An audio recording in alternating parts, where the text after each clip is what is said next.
여러분은 혹시 친구들과 함께 해외여행을 가본 적 있으신가요? 아니면 지금 갯돈을 모으면서 올해는 꼭 같이 나가보자, 그런 계획을 세우고 계신가요? 혹은 설레는 마음으로 함께 다녀왔지만 돌아와 보니 예전 같지 않은 관계를 경험해 본 적 있으신가요? 처음엔 그랬을 겁니다. 우리끼리면 얼마나 재밌겠어. 이 나이에 친구랑 떠나는 여행이라니 진짜 인생이다. 그리고 통장을 만들고 돈을 모으고 단톡방엔 비행기 사진, 숙소 후기, 맛집 링크가 오고 갑니다. 그렇게 설렘만 가득한 시간들이 흐르고 드디어 출국날, 공항에서 찍은 단체 사진 속에는 기대와 우정, 그리고 오래된 신뢰가 담겨 있죠. 하지만 여행이라는 건 늘 그렇습니다. 친했던 사이일수록, 함께 보내는 시간이 길수록 그동안 몰랐던 차이가 선명하게 드러나게 됩니다. 그 차이가 아주 사소한 것부터 시작된다는 걸 우리는 여행을 다녀와서야 알게 됩니다. 이제부터 왜 65세 이후 친구들과 갯돈을 모아 떠나는 여행이 때로는 관계를 위태롭게 만들 수 있는지, 그 이유 5가지를 깊이 있게 나누어 보려 합니다. 김경자 씨는 올해 69입니다. 남편이 정년 퇴직하고 난 뒤 삶이 갑자기 낯설어졌던 시기에 하루 중 유일한 활력이 된 것이 하나 있었죠. 바로 수요 반찬 모임입니다. 수요 반찬 모임. 처음엔 딱히 대단한 건 아니었습니다. 매주 수요일이면 셋, 넷씩 모여 시장 반찬을 함께 사다 먹고 누군가 김치 담그면 한 통씩 나누고, 그렇게 만든 친목 모임이었습니다. 그 모임이 어느새 11년째. 멤버도 5명으로 늘었습니다. 모두 60대 후반에서 70대 초반 여성들. 아이들 결혼하고 손주 돌보며 허리 휘는 시기도 지나고 이젠 자기 인생을 한 번쯤 누려보자 하는 마음이 자연스럽게 퍼졌습니다. 그런 어느 날 가장 활달한 성격의 미자 언니가 말했죠. 야, 우리 이제 갯돈 모아서 여행 한번 가자. 진짜. 시간도 있고 애들도 이제 손 떼지 않았냐? 그렇게 시작된 게 수요 모임 전용 통장.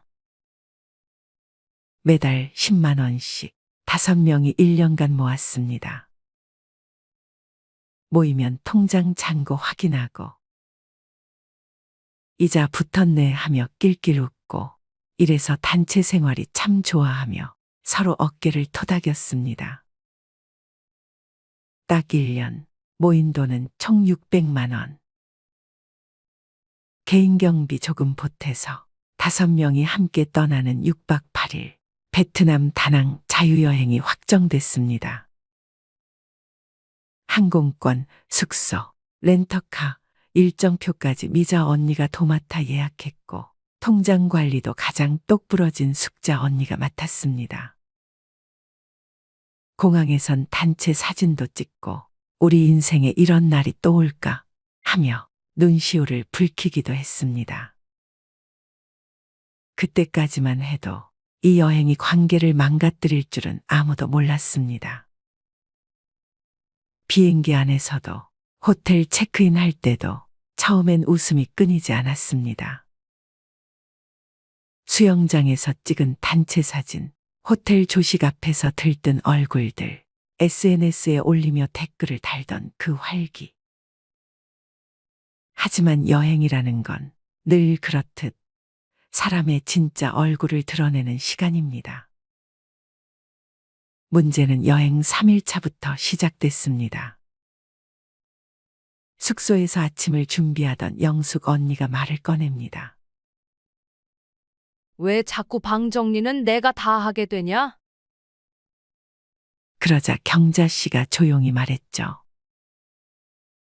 나는 어제 청소기 돌렸는데. 미자 언니가 덧붙입니다. 그럼 돌아가면서 하자. 근데 솔직히 경자 너 아침에 늦게 일어나서 손 놓는 거 우리 다 봤어. 말이 나오자마자 분위기가 싸해졌고 경자 씨는 아무 말 없이 방으로 들어가 버렸습니다. 그날 저녁 다 같이 식당에 앉았지만 분위기는 조용했습니다. 음식이 나와도 젓가락은 천천히 움직였고 사진도 아무도 찍지 않았습니다. 4일차 시장 구경 도중 숙자 언니가 이야기합니다. 아까 점심값 내가 카드 긁었어. 정산은 어떻게 할까? 영숙 언니가 대답합니다. 그거 어제 모임 통장에서 나간 거 아니었어? 그건 딴 거래야. 지금은 아직 현금에서 나간 거야. 그 말을 들은 미자 언니가 말합니다. 에이, 그냥 대충 계산하자. 너무 깐깐하게 굴면 여행 재미없어져. 그러자 숙자 언니가 불쾌한 얼굴로 말했습니다. 그럼 다음부터는 내가 통장 관리해. 난 이거 장난으로 한 거 아니니까. 그 순간 분위기는 얼어붙었고 누구 하나 웃지 못했습니다. 5일차 기념품을 고르던 중 경자 씨가 손주 옷을 들며 말합니다. 이거 민성이 입히면 예쁘겠다. 그러자 미자 언니가 웃으며 말합니다. 너 진짜 여기까지 와서도 손주 걱정하냐? 재미없게 산다. 너 그 말에 경자 씨는 조용히 옷을 내려놓고 밖으로 나왔습니다. 길거리에서 가만히 앉아있던 그녀를 본 숙자 언니가 다가와 말했습니다. 우리 다음 여행은 그냥 둘씩 나눠서 다니는 거 어때? 경자 씨는 웃으며 말했지만 눈가엔 습기가 맺혀 있었습니다. 그냥 다음은 없어도 돼. 나 이번 여행으로 다 느꼈어. 귀국 비행기 안. 5사람은 창가를 바라보며 각자 다른 생각에 잠겼습니다. 다정했던 인천공항 출국대의 모습은 사라졌고 마치 서로 낯선 사람처럼 묵묵히 앉아있을 뿐이었습니다. 그 이후 수요 반찬 모임은 뜸해졌습니다. 모임 통장은 그대로 있었지만 통장 얘기를 꺼내는 사람도 갯돈을 이어가자는 사람도 없었습니다. 우정은 돈으로 모았지만 그 우정은 거리와 시간 속에서 천천히 식어갔습니다. 김경자 씨는 지금도 말합니다.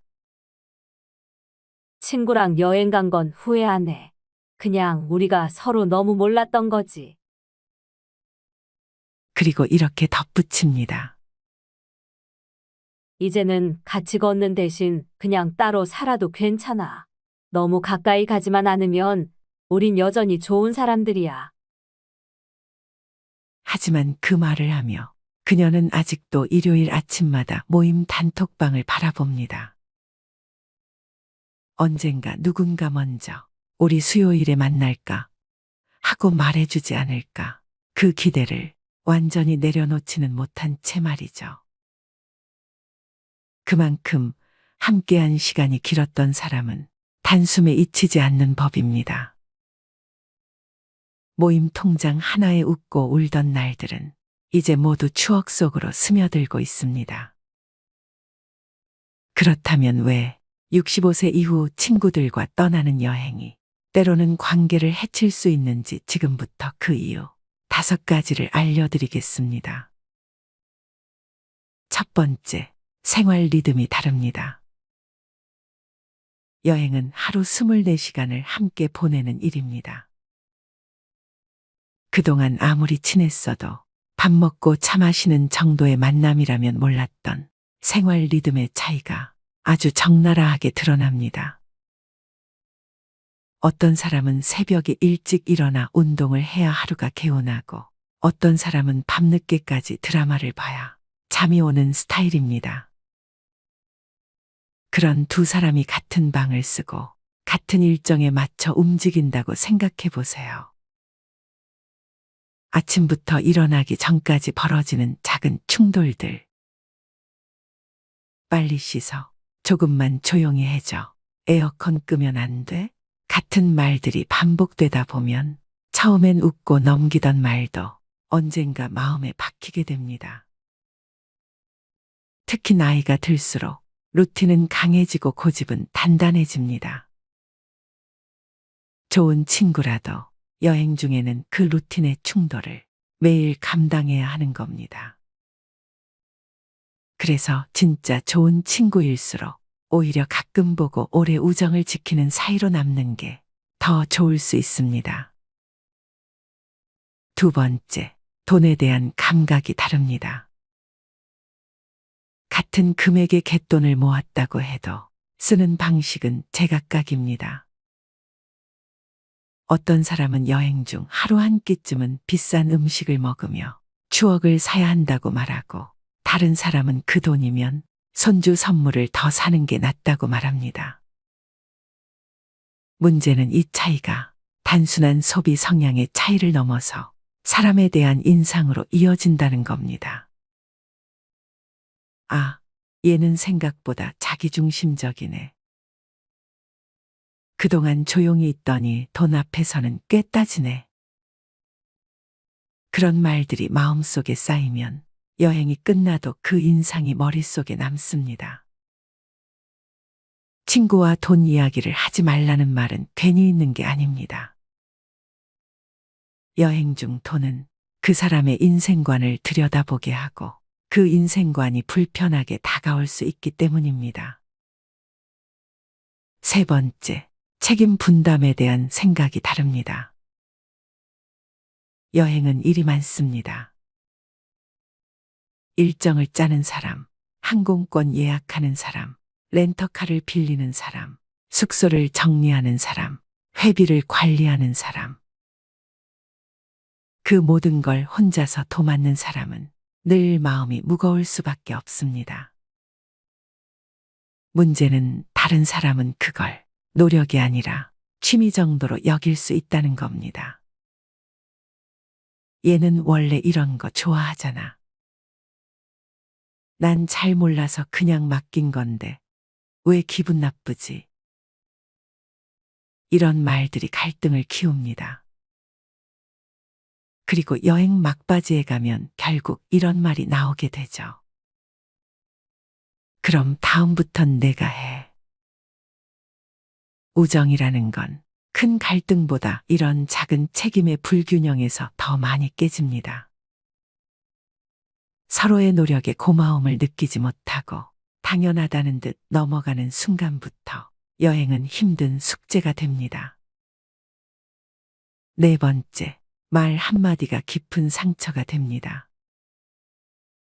야, 넌 진짜 여행 와서도 재미가 없다. 그래서 내가 친구가 없는 거야. 넌 왜 항상 그렇게 느려? 이런 말들, 평소에는 장난처럼 들릴 수 있습니다. 그런데 여행 중에는 다릅니다. 피곤하고 일정에 쫓기고 몸이 지치다 보면 감정의 여유가 사라집니다. 그 상태에서 던지는 말은 때론 진심보다 더 아프게 꽂힙니다. 게다가 60대 이후의 감정은 어릴 때보다 더 민감하고 더 섬세합니다. 나를 가볍게 대하거나 무시하는 듯한 말투엔 누구나 쉽게 상처를 받습니다. 좋은 말보다 나쁜 말이 오래 남습니다. 여행을 마친 후 기억나는 건 아름다운 풍경보다 무심코 내뱉은 그 말 한마디일 수도 있습니다. 다섯 번째, 여행은 기억이 아닌 기준을 만들 수 있습니다. 가장 안타까운 건 이 부분입니다. 함께 여행을 떠나기 전까진 그 사람에 대한 기억이 전부 좋은 이미지로 채워져 있습니다. 함께 웃던 일, 밤 나누던 일, 힘든 시기 어깨를 빌려주던 모습들. 그런데 단 한 번의 여행으로 그 이미지가 뒤집히는 경우가 많습니다. 그때부터 친구를 떠올릴 때 무의식적으로 이런 말이 떠오릅니다. 아, 그때 여행 가서 사람 다 드러났잖아. 그 여행 하나가 기억이 아니라 판단의 기준이 되어버리는 겁니다. 그렇게 한번 금이 간 관계는 다시는 예전처럼 돌아가기 어렵습니다. 친한 친구라고 꼭 여행을 같이 가야 할 이유는 없습니다. 함께 한 끼 밥을 먹고 시장 골목을 걸으며 서로의 소소한 하루를 나누는 것. 그게 어쩌면 더 깊은 우정일 수 있습니다. 특히 우리 인생의 후반부에서 관계는 많이가 아니라 오래 가는 것이 중요합니다. 서로에게 너무 가까이 가지 않아도 괜찮습니다. 언제나 따뜻한 자리에 앉아줄 친구라면 여행보다 긴 삶이라는 여정 속에서 충분히 함께할 수 있을 테니까요. 사회생활을 하면서 우리가 마주하게 되는 다양한 사람들과 상황들 속에서 진정한 관계와 그렇지 않은 관계를 구별하는 일은 정말 중요합니다. 로버트 그린의 책 인간 본성의 법칙에 따르면 우리는 모두 각자의 역할에 맞는 가면을 쓰고 살아갑니다. 사회적으로 보이고 싶은 모습 혹은 감추고 싶은 본질을 숨기기 위해 쓰는 가면들 말이죠. 하지만 특정한 상황이 되면 이런 가면이 벗겨지고 우리의 본 모습이 드러나는 순간들이 있습니다. 가장 흔한 예로 스트레스를 많이 받거나 자신의 콤플렉스가 자극받는 상황에서 사람들은 본능적으로 자신을 방어하려 합니다. 예를 들어 학벌이나 외모에 대한 콤플렉스를 가지고 있는 사람이 비슷한 상황에 놓였을 때 감춰왔던 열등감이 갑작스럽게 폭발하며 예기치 못한 행동을 보이곤 합니다. 이런 순간들은 우리가 인간 본성의 단면을 관찰할 수 있는 흥미로운 기회가 되기도 합니다. 또 다른 예는 자신에게 아쉬운 것이 없는 상황에서의 행동입니다. 예를 들어 식당의 직원, 주차 관리 요원 혹은 택시 기사님들을 대하는 태도를 보면 그 사람의 진정한 모습을 확인할 수 있습니다. 이런 상황에서 예의와 존중을 보이지 않는 사람이라면 그들의 인간성을 다시 한번 생각해 볼 필요가 있습니다. 이러한 작은 행동들 속에서 우리는 진실된 인간관계를 파악하는 단서를 얻을 수 있습니다. 최근에 있었던 일화 하나를 소개할게요. 한 친구와 오랜만에 만나 점심을 먹기로 했습니다. 메뉴판을 보며 대화를 나누던 중 그 친구가 첫마디로 한 말은 오늘 내가 맛있는 거 사주는 거지 였습니다. 단순한 농담일 수도 있겠지만 이런 말에서 그 사람의 기본적인 태도와 가치관을 엿볼 수 있습니다. 매번 먼저 얻어가려는 태도, 조금이라도 손해를 보지 않으려는 모습은 관계를 피곤하게 만들 수밖에 없습니다. 상대방이 느끼는 감정은 결국 그 관계를 지속하는 데 있어 중요한 기준이 되죠. 애덤 그랜트의 기브 앤 테이크에서는 인간을 세 가지 유형으로 나눕니다. 먼저 주기만 하는 기버가 있고 받기만 하려는 테이커, 그리고 상황에 따라 주고받는 매처가 있죠. 테이커의 행동이 계속되면 주변 사람들은 자연스럽게 경계심을 가지게 되고 이는 결국 인간관계를 좁히고 고립시킬 가능성이 높아집니다. 이러한 관계의 반복은 결국 사회적 신뢰의 붕괴로 이어질 수 있습니다. 그렇다면 우리가 신뢰할 수 없는 사람을 어떻게 구별할 수 있을까요? 업무나 부탁을 맡긴 뒤에도 끊임없이 간섭하고 의심하는 사람은 장기적으로 함께하기 힘든 유형입니다. 이런 행동은 그 사람이 스스로 신뢰를 받아본 적이 없거나 타인을 믿는 방법을 알지 못한다는 것을 보여줍니다. 이는 단순히 업무적인 관계에서뿐만 아니라 일상적인 인간관계에서도 마찬가지입니다. 맡긴다면 믿어야 한다는 기본 원칙이 결여된 사람과는 지속적인 관계를 유지하기 어렵습니다. 또한 작은 약속을 반복적으로 어기는 사람도 주의해야 합니다. 이메일 보내드릴게요. 혹은 내일까지 준비하겠습니다. 같은 작은 약속을 자주 어기는 사람은 나를 그다지 중요하게 생각하지 않는다는 신호일 수 있습니다. 작은 약속조차 성실히 지키지 않는 사람과의 관계는 상처로 이어질 가능성이 높습니다. 이런 패턴이 반복된다면 우리는 상대방이 그 관계를 대하는 태도를 냉철히 평가해야 합니다. 상대방의 시간을 존중하지 않고 자신의 필요에 따라 무리한 요구를 하는 사람도 조심해야 합니다. 이러한 태도는 예측 가능성을 무너뜨리고 상대방을 무능력하게 느끼게 만듭니다.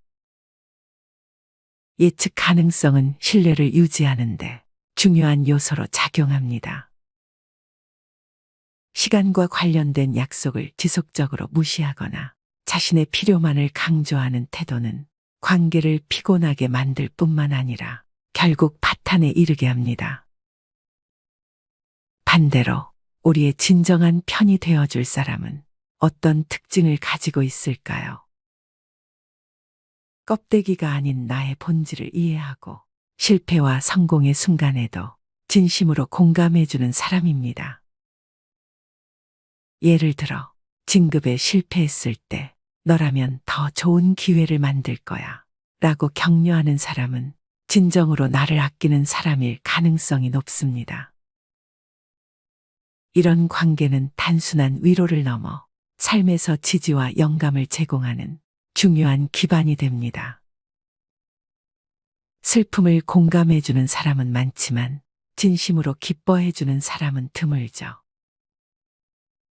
질투나 경쟁심 없이 순수하게 내 성공을 축하해주는 사람이야말로 진정한 내 편입니다. 인간관계에서 성공적인 삶을 위해 우리는 어떤 태도를 가져야 할까요? 중요한 것은 베푸는 것과 동시에 내실을 다지는 전략적 사고입니다. 항상 상대방의 입장에서 생각하고 줄 수 있는 것을 베풀되 자신의 한계를 넘지 않도록 조절하는 것이 중요합니다. 예를 들어 누군가를 도울 때 그 행동이 내 일상에 지나치게 부담이 되지 않는 선에서 이루어져야 합니다. 도울 수 있는 한계치를 스스로 정하는 것이 상대방과의 관계를 건강하게 유지하는 데 중요한 역할을 합니다. 더불어 상대방이 진정으로 도움을 필요로 하는지를 파악하는 능력도 필요합니다. 애덤 그랜트는 성공한 기버의 특징으로 스마트함과 전략적인 사고를 꼽습니다. 단순히 퍼주는 기버는 주변 사람들에게 금방 지치거나 이용당하기 쉽습니다. 그러나 전략적인 기버는 자신이 베푸는 행위가 어떤 긍정적인 영향을 미칠지 계산하고 그것이 자신에게도 좋은 결과를 가져오도록 조율합니다. 진정한 인맥은 무조건 퍼주는 관계가 아니라 서로에게 긍정적인 영향을 주고받는 균형 잡힌 관계에서 나옵니다. 또한 진정한 내 편을 알아보는 데 중요한 기준은 기쁨과 슬픔을 함께 나눌 수 있는 사람인지 확인하는 것입니다. 슬픔의 순간에 진심으로 위로해주는 사람은 많습니다. 하지만 기쁨의 순간에 진심으로 축하해주는 사람은 드물죠. 질투나 비교 심리 없이 나의 성공을 기뻐해주는 사람은 삶에서 가장 소중한 인연이 될 수 있습니다. 이처럼 인간관계는 우리의 삶에 깊은 영향을 미칩니다. 관계는 단순히 더 많은 사람을 만나는 것이 아니라 소수의 진정한 관계를 맺는 데서 진정한 가치를 발견할 수 있습니다. 또한 관계 속에서 나 자신을 더 잘 이해하고 성장할 기회를 얻을 수 있습니다. 건강한 관계는 단순히 스트레스를 줄이는 것을 넘어 삶의 질을 향상시키는 중요한 요소입니다. 인간관계의 본질은 단순히 주고받는 행위를 넘어 서로의 삶에 지속적으로 긍정적인 영향을 미치는 데 있습니다. 건강한 인간관계는 우리의 정서적 안정을 가져다 줄 뿐 아니라 목표를 향한 동기부여의 원천이 되기도 합니다. 예를 들어 좋은 친구나 동료와의 깊은 대화는 때로 우리가 직면한 어려움을 극복할 수 있는 새로운 시각을 제공합니다. 또한 이러한 관계는 우리가 더욱 생산적이고 창의적으로 삶을 살아가도록 도와줍니다. 한편 관계를 유지하는 데 있어 가장 중요한 것은 진정성입니다. 가식적인 태도나 허울뿐인 친절은 장기적으로 사람들 사이의 신뢰를 무너뜨릴 뿐입니다. 반대로 진심 어린 말과 행동은 관계의 기반을 다지고 서로를 깊이 이해하는 데 중요한 역할을 합니다. 때로는 솔직한 대화와 갈등 해결의 과정이 관계를 더 단단하게 만들기도 합니다. 오늘의 이야기를 통해 여러분의 인간관계를 돌아볼 수 있는 시간이 되었길 바랍니다. 주변 사람들을 더 깊이 이해하고 건강한 관계를 구축하는데 이 영상이 작은 도움이 되었으면 합니다. 이 영상이 마음에 드셨다면 구독과 좋아요를 눌러주세요.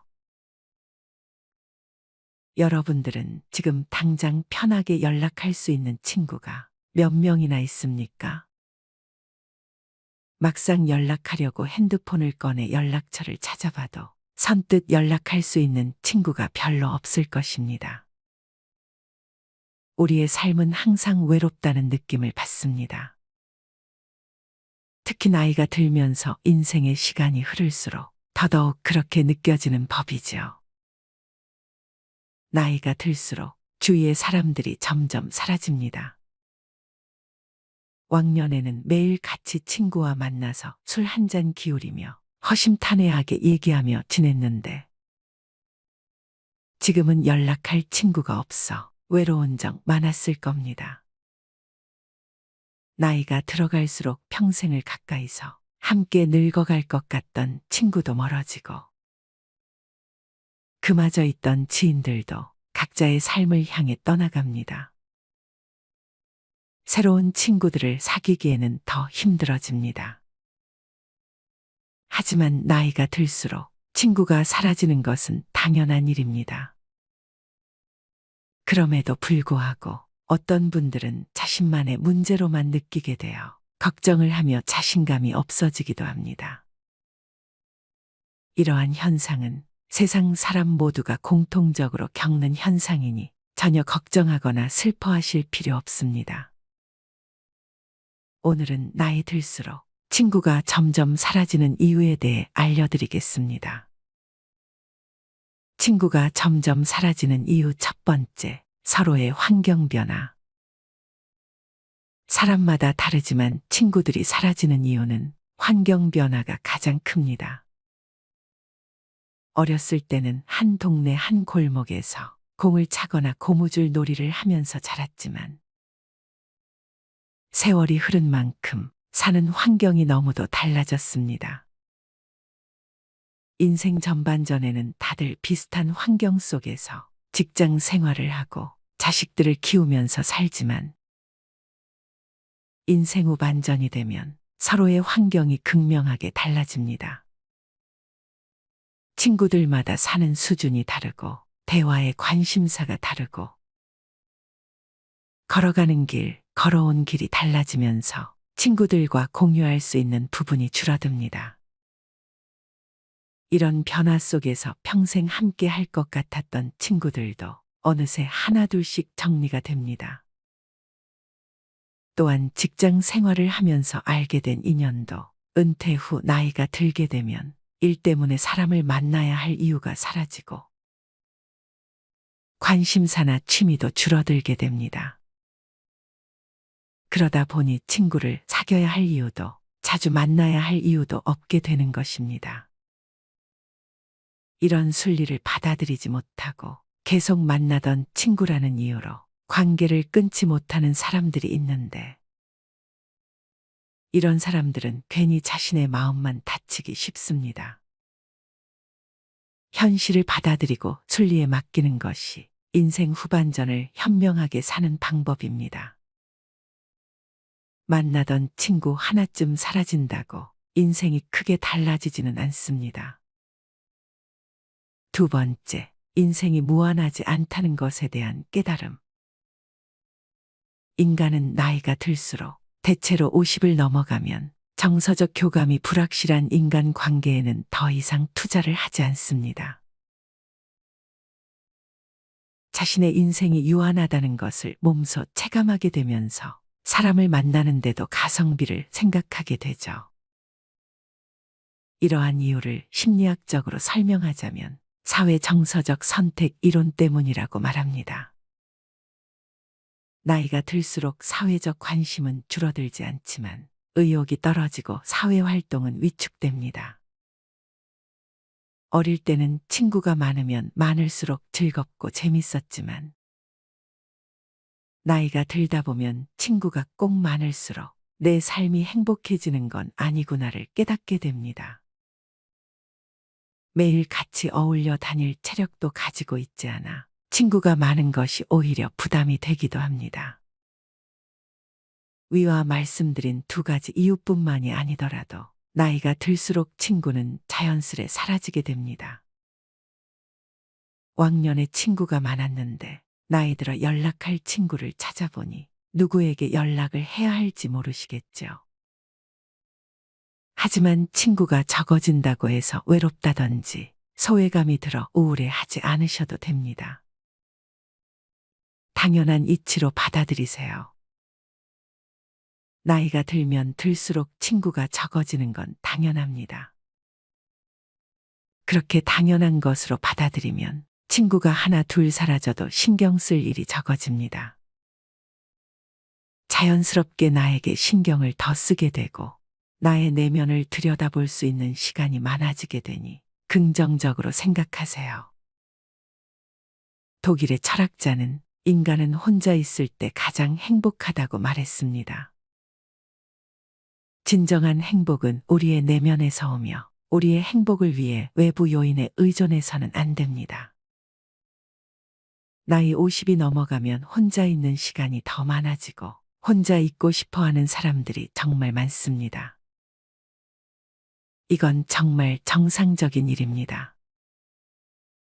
사람은 자유로움 속에 성장할 수 있는 삶을 위해 혼자만의 시간이 필요합니다. 잘 살고 행복하기 위해 혼자만의 시간을 즐겨야 합니다. 어수선한 집단에서 벗어나 혼자서 조용하게 자신의 내면을 깊게 들여다보며 사유하고 자신을 돌아볼 수 있는 시간적 여유를 갖게 되면 삶이 균형을 이뤄 행복감이 몰려올 것입니다. 혼자라는 것은 내면의 또 다른 나 자신과 대화하고 내 몸과 마음을 다른 각도에서 바라보는 시간입니다. 우리가 혼자 있는 시간을 외롭고 고독하게 느끼는 이유는 지금 소속된 집단, 즉 사회나 가족, 친구를 잃을 수 있다는 두려움 때문입니다. 우리는 소속 의존증이라는 본성을 지니고 있기 때문에 돈이나 물건을 잃는 것보다 소속에서 버려지는 것을 더 두려워합니다. 결국 소속 의존증을 극복하고 혼자 있는 시간을 즐길 수 있게 되면 인간관계에서 오는 스트레스에서 벗어나 밝고 상쾌한 나 자신을 만날 수 있습니다. 인생 후반전에는 우리 삶과 우선순위를 반성하는 시기이며 생각을 정리하는 시간이 필요합니다. 혼자 있는 시간이 꼭 외로움을 의미하는 것만은 아니며 오히려 이 시간을 잘 활용하면 과거에 몰랐던 나의 삶과 인생을 다시 살펴볼 수 있는 좋은 기회를 제공할 것입니다. 혼자만의 시간을 즐기는 순간 자신감과 자존감을 올라가게 될 것입니다. 물론 인생을 살다 보면 주변에 친구가 없다는 것에 슬픔을 느낄 때도 있을 겁니다. 하지만 이런 상황에서는 오히려 자신이 진짜 좋아하는 것은 무엇인지 스스로 생각해 보아야 합니다. 내가 진짜 좋아하는 취미는 무엇인지, 나는 무슨 음식을 좋아하는지 스스로에게 묻고 답해 보세요. 그렇게 답을 찾은 중년들 중에는 관심 있는 분야에 대해 즐거운 마음으로 공부를 합니다. 실제로 그렇게 유튜브도 시작하고 책도 출판하고 TV에 나오는 친구도 있습니다. 남들이 보는 시선에 얽매이지 않고 필요한 것 외에 욕심을 부리지 않는 것도 중요합니다. 이렇게 하면 후회할 일도 미련도 없어집니다. 더 이상 홀로 남는 것을 두려워하지 말고 혼자여도 행복한 나로 살아가야 합니다. 또한 혼자서도 잘 지내는 사람들은 스스로에 대해 잘 알고 마음에 여유가 있어 다른 사람을 배려할 줄 압니다. 그렇다면 과연 이들이 혼자서도 편안하고 안정감을 느끼는 비결은 무엇일까요? 마지막으로 혼자서도 잘 지내는 사람들의 4가지 특징과 그 이유에 대해 알려드리고 마치겠습니다. 첫 번째는 타인에게 의지하지 않는 것입니다. 옆에 누군가 있어야 마음이 편한 사람은 자기도 모르는 사이에 상대에게 의지하고 심지어 집착하는 경우도 있습니다. 관계가 틀어질까봐 부당한 일도 참고 넘기며 상대방의 기준에 맞춰 자신을 희생합니다. 이에 상대에 대한 불만이 쌓이고 상처받는 상황이 반복됩니다. 반면 친구 없이도 혼자 잘 사는 사람들은 스스로를 지지하고 스스로에게 만족합니다. 그래서 자신의 마음을 성숙하게 다스릴 줄 압니다. 자기 기준이 명확하고 상대가 선을 넘는 경우에도 굳이 참고 희생하지 않습니다. 어떤 문제가 생겨도 스스로 해결할 힘을 갖고 있기 때문에 아쉬울 것이 없습니다. 스스로 이겨내고 해결책을 찾다 보면 생각보다 별것 아니었다는 것을 알게 되고 오히려 지금까지 본 적 없는 새로운 자신을 발견하는 기회가 될 것입니다. 타인에게 의지하는 것은 스스로의 자유를 박탈하는 것과 같습니다. 나의 모든 순간, 모든 감정, 모든 모습을 온전히 알고 있는 건 바로 나입니다. 누구에게 보여주기 위해서가 아닌 나를 위해 여러분도 자기 자신과 친구가 되어 보시기 바랍니다. 두 번째는 자신의 내면을 채우는 활동을 합니다. 혼자 있는 시간을 우울감에 사로잡혀 쓸쓸하게 보내지 않고 독서나 명상 혹은 자기가 좋아하는 취미 활동을 하며 자신의 내면을 채우는 활동을 합니다. 그 이유는 시간을 발전적이고 생산적인 활동으로 채우기 때문입니다. 혼자 있는 것이 외롭다고 느껴서 잘 맞지 않는 사람의 기준에 맞춰가며 지내다 보면 시간이 지날수록 상처만 남게 됩니다. 이유 모를 외로움, 자존감과 자신감 하락 등 부정적인 생각은 외부의 자극에 의해 우리 삶에 지속적으로 떠올랐다 사라집니다. 하지만 혼자만의 시간에는 나를 좀먹는 생각으로부터 자신을 보호할 수 있습니다. 같은 세월을 살아도 시간을 활용하는 사람과 끌려다니는 사람의 차이는 나이가 들수록 확연한 차이로 나타납니다. 친구가 없는 사람의 이미지를 떠올려 보면 쓸쓸하고 영혼 없는 처량한 모습을 떠올리지만 실제로는 그 시간을 활용하는 사람들이 오히려 활력이 넘치고 인생을 즐기며 살아갑니다. 하고 싶지만 시간이 없어 미뤄오던 일들을 오늘부터 시작하고 나의 가치관과 취향을 발전시키고 시간의 농도를 깊이 있게 활용해 보시기 바랍니다. 세 번째는 새로운 도전을 두려워하지 않는 것입니다. 친구 없이 잘 사는 사람들의 대다수가 공통적으로 가지고 있는 특징은 자기만의 취미나 새로운 활동에 도전하고 이루고 싶은 꿈이나 목표를 실행으로 옮긴다는 것입니다. 항상 사람들 속에 섞여 살아가다 보면 새로운 일이나 취미를 시작하기 전에 사람들에게 그 일이 괜찮은지 물어보고 주변으로부터 확신을 얻으려고 합니다. 그러나 주변 사람들은 그 일을 직접 해본 사람이 아닐 뿐더러 그런 사람의 조언을 참고하는 것은 실제로 그 일을 할 때는 별 다른 도움이 되지 않을 때가 많습니다. 반면 친구 없이 혼자 잘 사는 사람은 하고 싶은 일을 혼자 있는 시간에 주변의 시선을 신경 쓰지 않고 실행에 옮기며 차근차근 이루어 나갑니다. 이런 경험이 조금씩 쌓이다 보면 내면적으로 강해지게 되고 스스로에 대한 확신이 생깁니다. 새로운 일을 시작할 때 누구나 설레기도 하지만 두려움도 있기 마련입니다.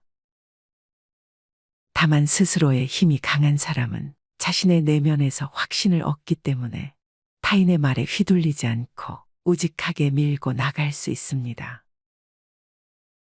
일에 대한 성취감은 오로지 나의 몫이고 그에 대한 책임도 나의 몫입니다. 누군가 나를 진심으로 위하고 있는지 고민하기보다 항상 스스로를 진심으로 위하고 있는 자신을 믿어보시기 바랍니다.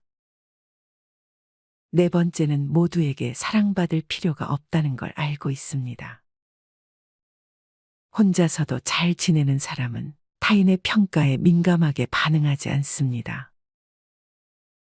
타인의 평가가 맞는 말이라면 겸허히 받아들입니다. 이유 없이 자신을 비난하는 말이라면 신경 쓰지 않고 넘길 줄 압니다.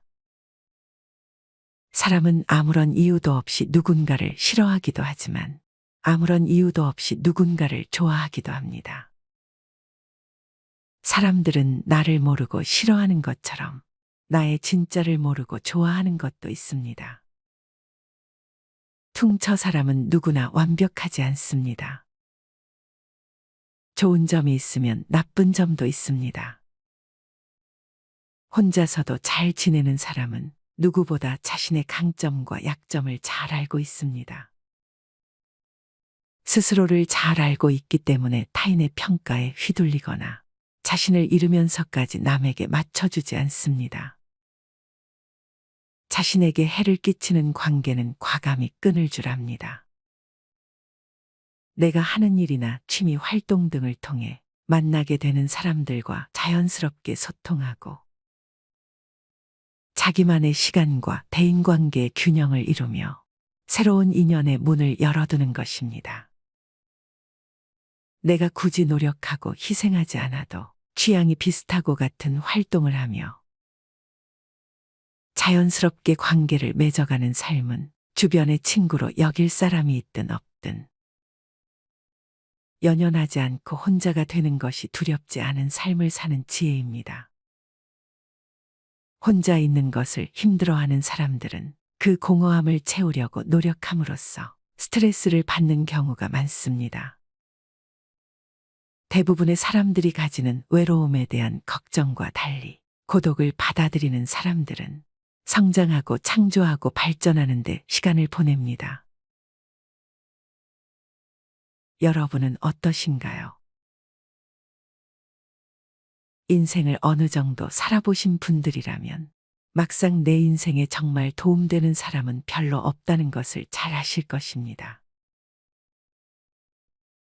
받기만 하고 이용해 먹으려는 사람, 질투하고 배 아파하는 사람 등 여러 가지 이유로 상처 주는 사람들이 대부분입니다.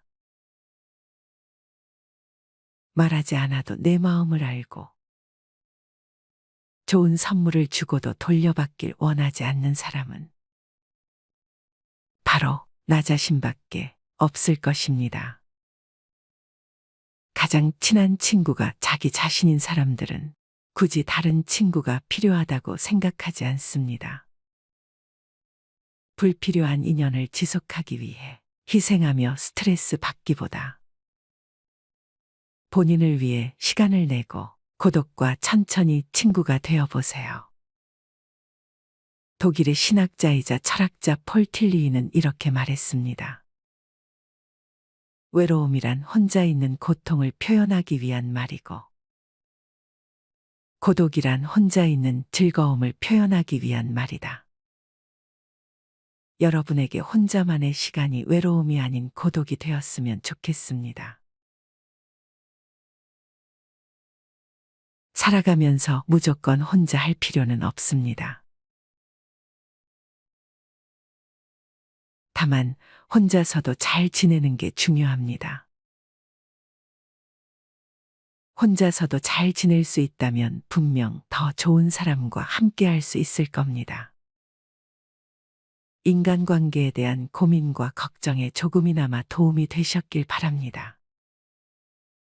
인생 후반전은 스스로 고독을 즐기며 우리 자신에게 집중을 하면서 이제 우리의 삶을 살기 위해서 노력하면서 인생 후반전에는 우리의 심신을 편하게 지낼 수 있도록 간절히 바랍니다. 인생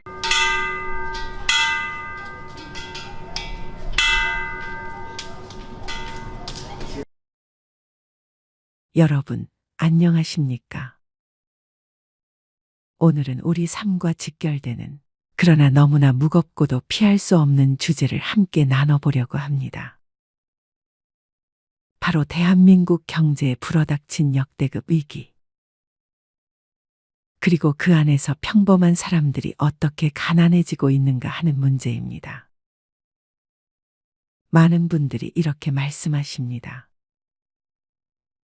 자영업자는 장사가 안 되니 힘들겠지. 그래도 직장인은 좀 낫지 않겠나? 하지만 안타깝게도 그렇지 않습니다. 오늘 제가 말씀드릴 내용은 직장인조차 안전하지 않다는 현실입니다. 그리고 그 현실은 이미 수많은 기사와 통계, 주변의 사례를 통해 드러나고 있습니다. 먼저 숫자 하나를 짚고 넘어가야 합니다. 2025년 2분기 한국은행이 발표한 가계부채 총액은 1952조 원을 넘어섰습니다. 사상 최고치입니다. 여러분, 1952조라는 숫자는 너무 커서 피부에 와닿지 않으실 수 있습니다. 그럼 이렇게 생각해 보십시오. 우리나라에서 경제 활동을 하는 모든 사람들이 1년 동안 한 푼도 안 쓰고 번 돈을 다 모아도 이 빚을 다 갚기는 어렵습니다. 즉, 우리 사회 전체가 빚 위에 아슬아슬하게 위태롭게 서 있다는 겁니다. 가계부채 문제는 단순히 숫자가 많다는 의미를 넘어섭니다. 문제는 이 빚이 더 이상 감당할 수 없는 수준에 이르렀다는 데 있습니다. 한국은행과 금융감독원이 발표한 통계에 따르면 은행권 신용카드 대출 연체율이 최근 20년 만에 최고치를 기록했습니다. 카드 대금을 갚지 못하는 사람들이 그만큼 많아졌다는 뜻입니다. 여러분, 카드 연체는 단순히 돈 관리를 못했다 수준의 문제가 아닙니다. 연체가 늘어난다는 건 평범한 가정들조차 현금 흐름이 막혔다는 신호입니다. 예전에는 경제적 어려움이 특정 계층의 문제였다면 이제는 직장인, 중산층, 은퇴 준비를 하던 사람들까지 동시다발적으로 무너지고 있는 겁니다. 많은 분들이 이렇게 말씀하시죠. 내가 가난하다 해도 그건 상대적일 뿐이지. 남들이 더 잘 사니까 상대적으로 가난하게 느끼는 거지. 하지만 지금 대한민국에서 벌어지고 있는 일은 상대적 빈곤이 아닙니다. 지금은 소득이 있어도 월급을 받아도 빚과 지출 때문에 생활이 무너지는 절대 빈곤의 시대입니다. 이게 바로 우리 사회가 직면한 가장 큰 문제입니다. 요즘 언론에 자주 등장하는 단어가 있습니다. 바로 푸어입니다. 푸어는 단순히 가난한 사람이 아니라 특정한 이유 때문에 가난에 빠지는 사람들을 지칭합니다. 대표적으로 4가지가 있습니다. 베이비 푸어, 에듀 푸어, 카 푸어, 하우스 푸어. 이 4가지를 차례대로 살펴보겠습니다. 여러분, 아이를 낳는 순간 가난해지는 부모들을 가리켜 베이비 푸어라고 합니다. 대한민국 정부는 출산율을 높이기 위해 2022년 1월 이후 출생아에 대해 8년간 총 2,960만 원의 지원금을 지급합니다. 엄청난 금액입니다. 하지만 현실은 다릅니다. 아이를 낳으면 오히려 가난해지는 가정이 늘고 있습니다. 왜일까요? 언론 보도에 따르면 서울 강남권 산후조리원 이주 비용은 VIP룸 기준 540만 원, 고급 시설은 700만 원 이상에 이릅니다. 전국 평균 산후조리원 비용도 300만 원 이상입니다. 예전 같으면 친정어머니가 도와주거나 집에서 조리하는 경우가 많았는데 이제는 산후조리원이 필수가 되다시피 했습니다. 거기에 초음파 입체 사진 촬영, 태교 해외여행, 만삭 사진 촬영이 더해집니다. 언론에 따르면 태교 여행 시장은 매년 20% 이상 성장하고 있고 만삭 사진 촬영 비용은 기본 50만 원에서 100만 원을 넘깁니다. 또 아이가 태어나면 유모차, 카시트, 아기 침대 같은 육아용품을 대부분 해외 유명 브랜드로 구매합니다. 명품 유모차 가격은 100만에서 200만 원대가 기본이고 고급 제품은 400만 원이 넘습니다. 결국 국가에서 주는 2,960만 원은 몇 달 만에 사라지고 가정은 빚더미에 앉게 됩니다. 이게 바로 베이비 푸어의 현실입니다. 두 번째는 에듀 푸어입니다. 아이 교육비에 집안 살림이 무너지는 경우를 말합니다. 통계청에 따르면 2024년 우리나라 초중 고 학생 1인당 월 평균 사교육비는 54만 원입니다. 두 아이를 키우면 100만 원을 훌쩍 넘습니다.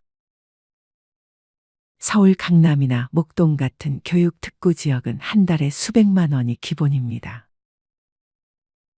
EBS 조사에 따르면 학부모의 60%가 경제적 부담이 심하다고 답했지만 동시에 학원을 줄일 수 없다고 말합니다. 왜일까요? 바로 불안감 때문입니다. 우리 아이만 안 시키면 뒤처지지 않을까?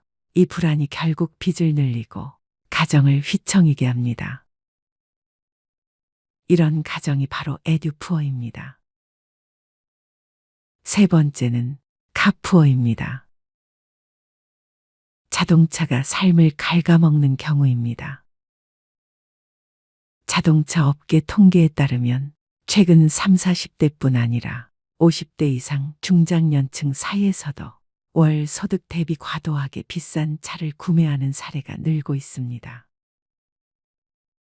특히 수입차 시장 점유율이 20%를 넘어섰는데 이 수입차 구매자 중 상당수가 대출 리스로 차량을 구입했습니다. 경제 전문가들이 계산하는 차량 지수라는 게 있습니다.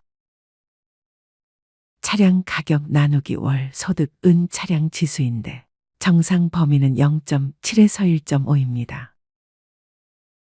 하지만 최근 조사에서는 2.0을 넘는 경우가 많았습니다. 즉, 월 소득의 9개월치 이상을 자동차에 쓰는 겁니다. 여러분, 차는 재산이 아니라 소모품입니다. 그런데 체면과 허영 때문에 무리하게 큰 차, 비싼 차를 사는 순간 그 사람은 카푸어가 되어버립니다. 마지막이자 가장 심각한 문제는 하우스푸어입니다. 집 한 채의 모든 걸 묶어둔 사람들입니다. 2025년 8월 조선일보 땅집고 기사에는 서대문구에 사는 69세 A씨 사례가 보도됐습니다. 그는 10여 년 전 7억 5천에 산 아파트를 지금은 15억에 보유하고 있습니다. 겉보기엔 부자 같지만 월 소득은 국민연금과 이자를 합쳐 250만 원에 불과합니다. 대출을 다 갚지도 못했고 생활비는 빠듯합니다. 집값은 2배가 되었지만 생활은 전혀 나아지지 않은 겁니다. 이런 경우를 두고 15억짜리 집을 가진 빈곤층이라고 부르는 겁니다. 실제로 서울의 아파트 평균 가격은 14억 원, 중위 가격은 10억 6,200만 원입니다. 많은 사람들이 대출을 끼고 집을 삽니다. 그런데 이자를 계산해 보면 6억 대출만 해도 10년간 갚아야 할 이자가 2억 6,500만 원입니다. 집값이 조금 오른다고 해도 결국 손에 남는 건 거의 없습니다. 이게 바로 하우스푸어의 현실입니다. 여러분, 직장만큼은 안전하다고 생각하시나요? 하지만 그렇지 않습니다. 2025년 8월 20일자 중앙일보 기사에는 충격적인 사례가 실렸습니다. 국내 1위 해운사였던 한진해운. 이 회사에서 27년간 근무해 상무 자리까지 오른 임원이 있었습니다. 직장인이라면 누구나 부러워할 만한 성공이었죠. 하지만 회사가 불황을 견디지 못하고 파산하자 그의 인생도 함께 무너졌습니다. 임원 경력이 있으면 다른 자리도 쉽게 구할 수 있을 거라 생각했지만 현실은 달랐습니다. 스카우트 제의도 없었고 결국 그는 택배 배송 기사로 일하게 됐습니다. 여러분, 이게 남의 얘기 같습니까? 직장인으로 성공 신화를 썼던 사람조차 하루아침에 무너질 수 있다는 겁니다. 나는 자영업자도 아니고 빚도 많지 않으니 괜찮다. 나는 은퇴했으니 상관없다. 그렇지 않습니다. 우리 사회 전체의 푸어가 늘어나면 소비가 얼어붙습니다. 사람들이 지갑을 닫으면 자영업자가 무너지고 기업 매출도 줄어듭니다. 기업이 위축되면 직장인의 일자리도 위협받습니다. 결국 이 문제는 우리 모두의 문제입니다. 여러분, 이제는 구조조정이 필요합니다. 첫째, 자산 구조조정. 집, 차, 자녀 교육비에 묶여있는 자산을 다시 점검해야 합니다. 둘째, 부채 구조조정. 무리한 대출은 줄이고 필요 없는 빚은 끊어야 합니다. 셋째, 소득 소비 구조조정. 벌이를 늘릴 수 있는 방법을 찾고 불필요한 지출은 과감히 줄여야 합니다. 경제 전문가들은 이렇게 조언합니다. 수익률 1%에 목매지 말고 원금을 10% 늘려라. 즉, 투자로 돈을 버는 것보다 중요한 건 내 소득 기반을 지키고 늘리는 것입니다. 여러분, 대한민국은 지금 베이비 푸어, 에듀 푸어, 갓 푸어, 하우스 푸어가 동시에 늘어나는 시대를 살고 있습니다. 강남 아파트가 매년 몇 억씩 오른다는 말, 아이를 위해선 사교육비를 아끼면 안 된다는 말, 체면을 위해선 비싼 차를 타야 한다는 말, 이 모든 건 환상입니다. 그 환상 속에서 결국 가난해지는 건 바로 우리입니다. 이제는 결단해야 합니다. 소득과 소비, 자산과 부채의 구조를 재정비해야 합니다. 그래야만 앞으로 10년, 20년을 버티실 수 있습니다. 여러분, 하우스 푸어 없는 나라, 가난에 짓눌리지 않는 사회, 그런 나라를 만들기 위해 지금 우리가 깨어나야 합니다. 오늘의 이야기를 끝까지 들어주셔서 감사합니다.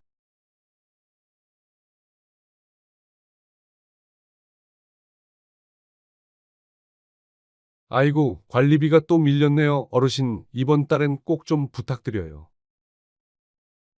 관리실 직원의 말에 김명자 할머니는 고개를 푹 숙였습니다.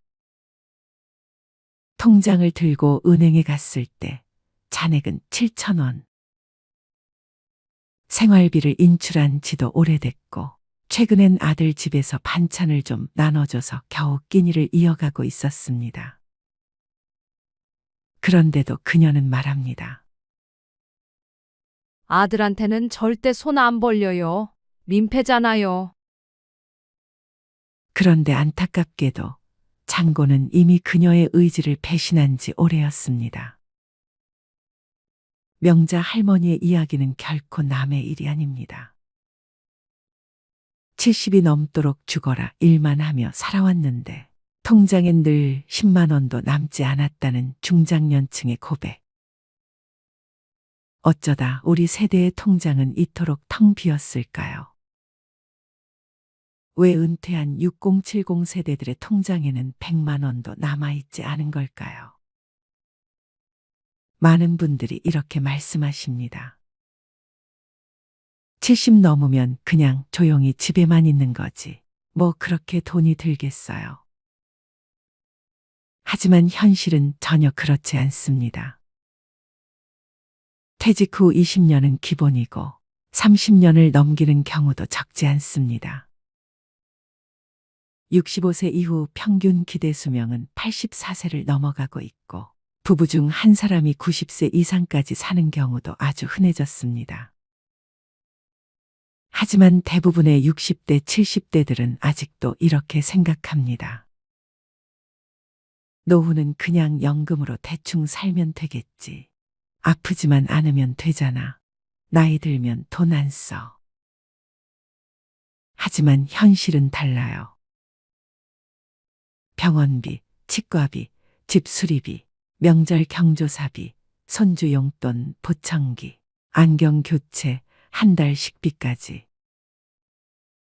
이 모든 것이 60대 이후부터 본격적으로 돈을 갉아먹기 시작합니다.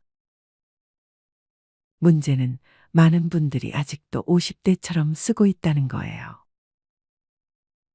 그냥 한 달에 몇십만 원은 나가게 되더라고 하는 식으로요. 그게 바로 위험의 시작입니다. 노후는 안 써도 돈이 새는 시기예요. 쓰지 않아도 세월이 가져가는 돈이 있다는 걸 모르고 지나가다 보면 어느 순간 통장 잔고가 0원이 됩니다. 또 자존심이 문제인 경우도 많습니다. 가난해도 남에게 손 안 벌리는 것, 부족해도 자식에게 부담 주지 않는 것. 이게 미덕처럼 여겨져 왔어요. 그런데 자존심은 준비 없는 사람에겐 아무런 방패가 되어주지 않습니다. 자존심을 지키려면 돈이 필요합니다. 체면을 유지하려면 자산이 있어야 합니다. 자존심은 스스로를 지탱하는 강한 무기이지만 그 안에 든 칼날은 현실이 닿는 순간 너무 쉽게 부러지죠. 그러니 자존심이 강한 분일수록 더욱더 철저한 준비가 필요합니다. 그런데 놀랍게도 그런 분들이 나는 괜찮아 하며 대비를 등한시합니다. 결국 통장에 100만 원도 없는 채로 병원 앞에서 고개를 떨구게 되는 겁니다. 그리고 또 하나, 자식이 있으니까 괜찮다고 믿는 겁니다. 통장에 잔고가 없는 분들에게 이유를 물으면 종종 이렇게 대답하십니다. 나도 애들 키웠고 애들이 있으니까 그래도 어디 가서 굶기야 하겠어. 그런데 이 믿음은 현실을 외면한 환상입니다. 오늘날 30대, 40대 자녀들은 자신조차 감당이 어려운 세대를 살고 있어요. 물가 상승률, 집값, 교육비, 대출이자, 치솟는 보험료, 이들은 이미 삶에 쫓기고 있으며 부모까지 부양할 여력은 턱없이 부족합니다. 그럼에도 불구하고 여전히 많은 부모님들이 자식이 있으니까란 생각으로 저축을 미루고 부동산만 믿고 의료비 대비를 하지 않아요. 그리고 어느 날 자식의 차가운 한마디를 듣게 되죠. 엄마, 아빠, 저희도 솔직히 너무 힘들어요. 이때 깨닫게 됩니다. 아, 자식은 노후 대책이 아니었구나. 또, 돈이 없어서 못 모았어요. 라는 말을 참 많이 듣습니다. 물론 맞는 말이죠. 벌이가 적어서 저축 못했다는 분들 많습니다. 돈이 남아야 모으지요. 그런데 현실은 이렇습니다. 돈이 남아서 저축하는 게 아니라 저축을 하니까 남는 겁니다. 하루 1,000원, 한 달 3만 원. 이 금액을 무시해온 분들이 대부분이에요. 그깟 돈이 무슨 의미가 있겠어 하고 넘기다가 10년이 지나도 20년이 지나도 통장엔 여전히 0이 찍혀 있습니다. 반면 정말 소득이 적어도 매달 3만 원, 5만 원씩 꾸준히 모아온 분들은 그래도 급할 땐 꺼낼 게 있어서 다행이에요 라고 말하십니다. 문제는 금액이 아니라 습관입니다. 작은 돈을 소중히 여긴 사람은 언젠가 큰 돈도 제대로 다룰 수 있게 됩니다. 그리고 또 이런 말씀도 하세요. 그냥 아프지만 않으면 돼요. 하지만 노후의 가장 큰 지출은 바로 병원비입니다. 특히 치과, 안과, 정형외과는 보험이 잘 안 되거나 비용이 큽니다. 의외로 큰 돈이 드는 항목이 청력 저하, 백내장, 무릎 연골 수술, 틀니, 임플란트 그리고 각종 검진비입니다. 문제는 이런 항목은 대부분 계획되지 않은 지출이라는 겁니다. 통장에 100만 원도 없는 분들은 이런 의료비 앞에서 항상 무력해집니다. 아이고, 그거는 나중에 아프면 그때 생각해보지. 하지만 그때는 갑자기 오고 그때 돈이 없으면 삶의 질이 수직낙하합니다. 그런가 하면 삶의 낙이 없다고들 하십니다. 여가와 취미가 없다 보니 지출이 감정적으로 이루어지는 경우가 많습니다. 책을 사는 것도 걷기 좋은 운동화를 사는 것도 아깝다고 생각하면서 술자리에는 쉽게 지출하죠. 내가 이 나이에 친구라도 만나야지. 그러다 보니 남는 게 없습니다. 자기만의 여가나 취미가 없는 사람은 감정 소비를 반복하고 결국 빈 통장만 남깁니다. 또 이런 말도 있습니다. 나중에 모으려고 했지. 그런데 기억하셔야 합니다. 돈을 모으는 데에는 나중이 없습니다. 지금 시작하지 않으면 그 나중은 오지 않습니다. 통장에 100만 원도 없는 70세 어르신들이 공통적으로 하는 후회는 딱 하나입니다. 조금이라도 일찍 시작할 걸. 많은 분들이 이렇게 말씀하세요. 나 정말 검소하게 살았어요. 사치 같은 건 절대 안 했어요. 하지만 현실은 다릅니다. 작은 사치, 반복된 소비, 습관적 지출, 이 모든 것이 누적된 결과입니다. 매일 마시는 5,000원짜리 커피, 정기 배송 구독 서비스, 다 못 쓰는 건강식품, 자식과의 식사 후 결제 습관. 이런 습관적 소비는 눈에 보이지 않기에 더 무섭습니다. 누구보다 검소하다고 믿었던 사람들이 가장 위험한 지출을 하고 있는 경우가 많습니다. 돈보다 사람을 믿는다고요. 멋진 말입니다. 그런데 실천이 불가능합니다. 사람도 관계도 존엄도 결국 돈 위에 세워져야 지속될 수 있기 때문입니다. 돈이 없으면 선택지가 줄어들고 자존감이 흔들리며 좋은 것을 알아도 실천하지 못하게 됩니다. 그리고 마지막으로 이런 체념이 가장 무섭습니다. 이 나이에 뭘 하고 희망을 아예 꺼버리는 거요.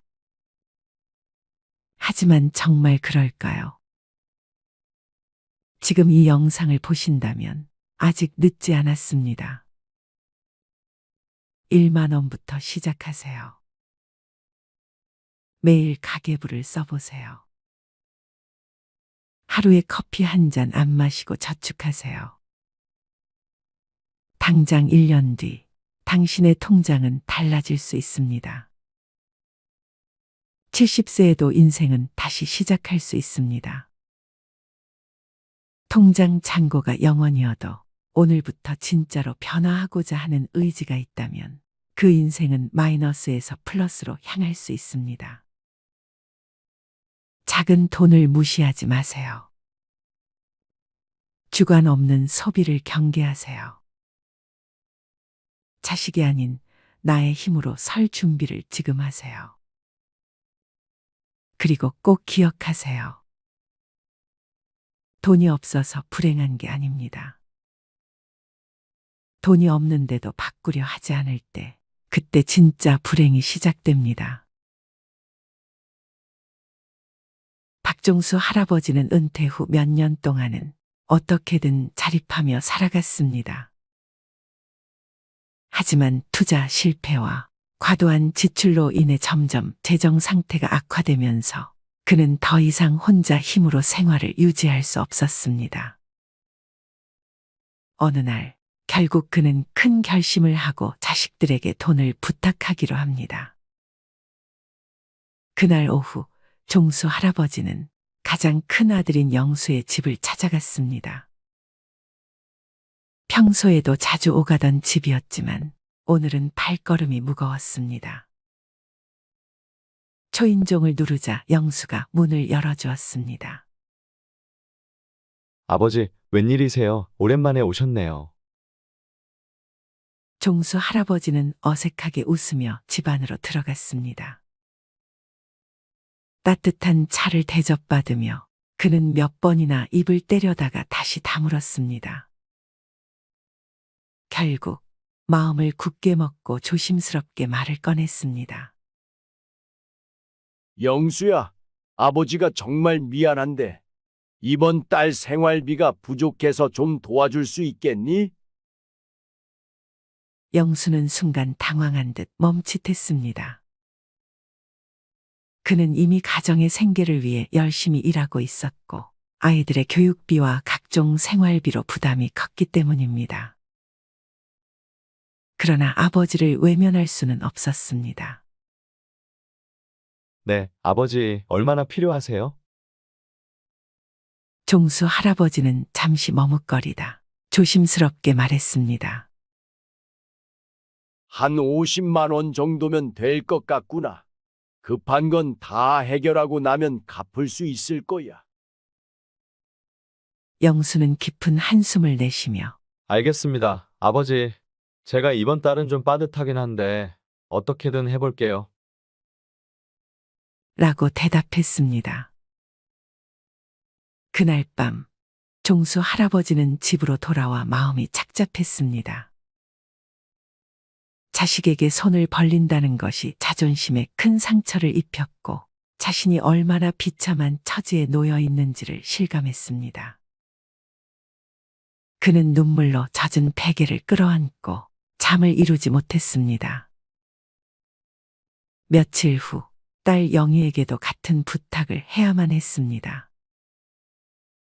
그는 딸의 집에 방문하여 손녀와 함께 시간을 보내다가 어렵게 입을 열었습니다. 영희야, 아빠가 정말 미안한데 생활비가 좀 부족해서 말이다. 내가 조금 도와줄 수 있을까? 영희는 놀란 표정을 감추지 못했습니다. 아빠, 무슨 일이세요? 요즘 많이 힘드신가 봐요. 그녀는 아버지의 손을 잡고 걱정스러운 눈빛으로 물었습니다. 그래, 영희야. 아빠가 좀 어려운 상황에 놓였단다.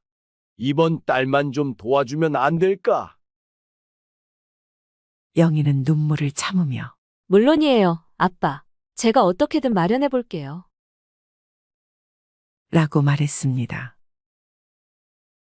종수 할아버지는 자식들의 얼굴을 보며 더욱 마음이 무거워졌습니다.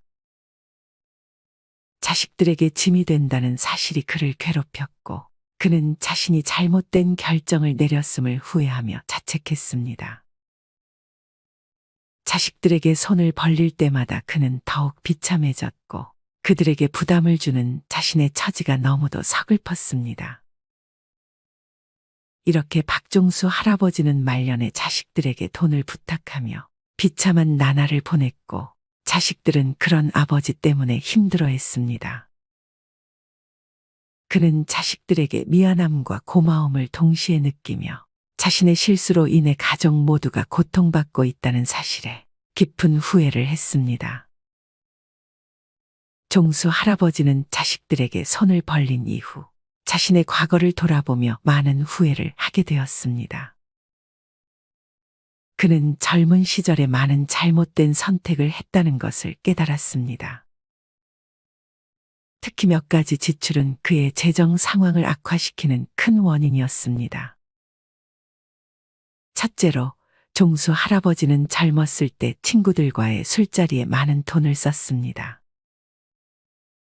그는 술을 좋아했고 친구들과 어울리는 것을 즐겼습니다. 매주 금요일 저녁마다 그는 친구들과 함께 술집에 가서 밤늦게까지 술을 마셨습니다. 그때는 재미있고 즐거운 시간이었지만 그렇게 쓴 돈이 한 달, 한 해를 넘어가며 상당한 금액이 되었음을 나중에야 깨달았습니다. 그는 그 돈을 저축하거나 투자했다면 지금과는 다른 상황이었을 것이라고 후회했습니다. 둘째로, 종수 할아버지는 무리한 모임과 회식에 큰 돈을 썼습니다.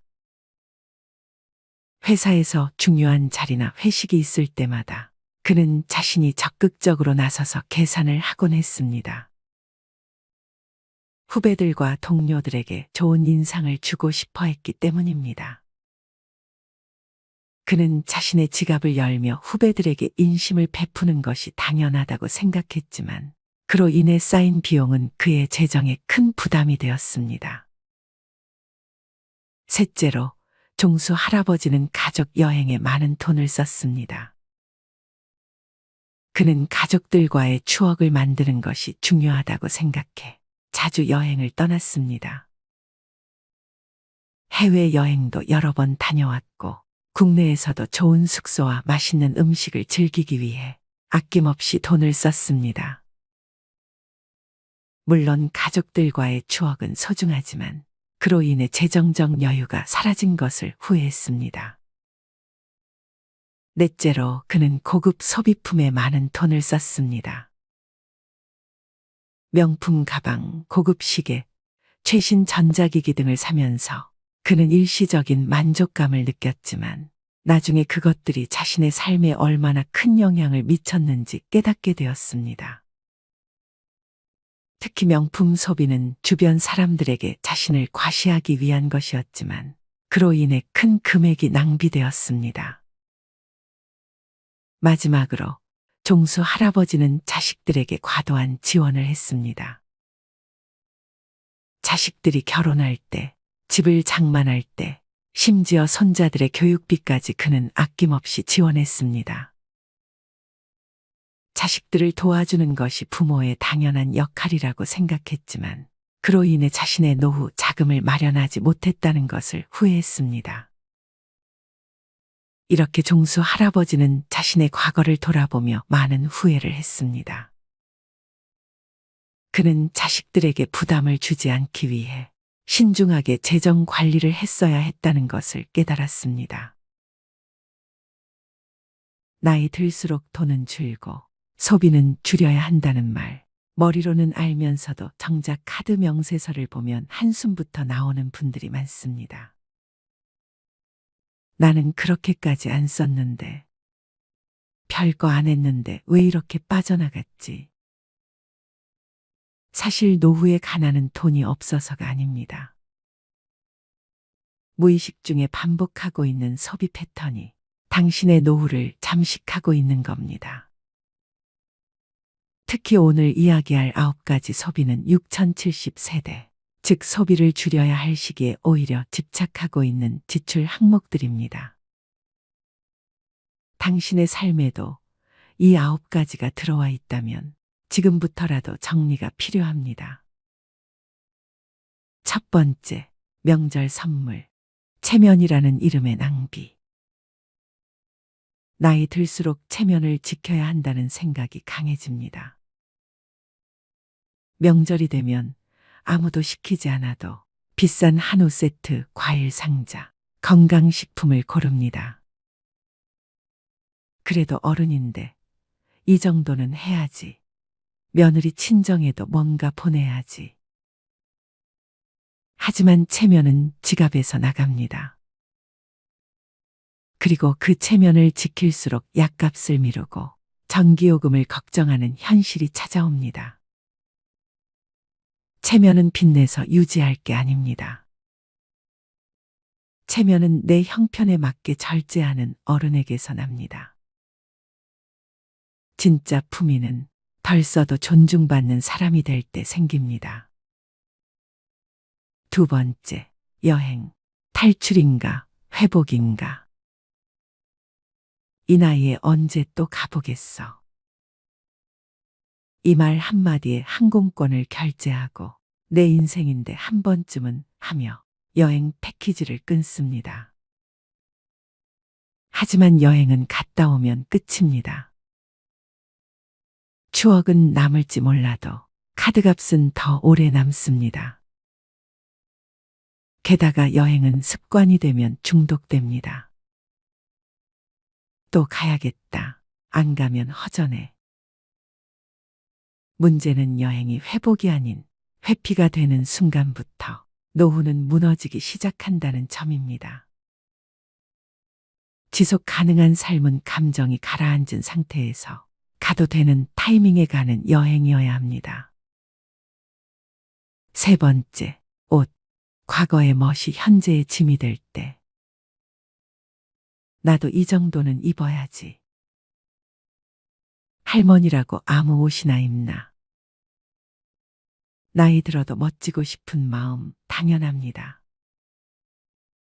하지만 옷장이 가득 차 있고 입는 옷은 늘 똑같은데도 또 다시 신상을 고르고 있다면 그건 멋이 아니라 불안을 지우기 위한 소비일 수 있습니다.